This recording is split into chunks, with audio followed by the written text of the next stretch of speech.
Армысыздар, менің құрметті көрермендерім. Мен сіздерге бүгін ксалин мұрынға арналған жақпа май туралы айтқым келіп тұр. Бұл майдың, яғни вирустан қорғау кезіндегі артықшылықтарымен және кері әсері туралы бөліспекпін.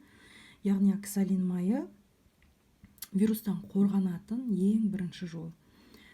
Бала болсын, ересек адам болсын, аяқ ауыр келіншек болсын, барлығына вирустан қорғайтын ең бірінші май осы ксалин майы.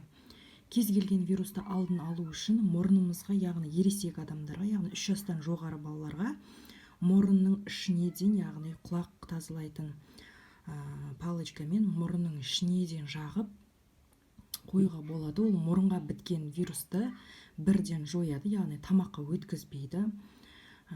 Вирусты өлтіретін бірден бір жақпа май осы.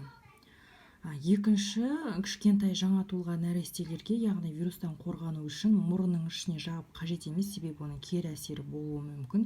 Сол себепті мұрынның сыртқы жақ бетінің айналасына, яғни мұрынның үстіне, еріннің үстіне, яғни ұртына солай жағып қойса болады.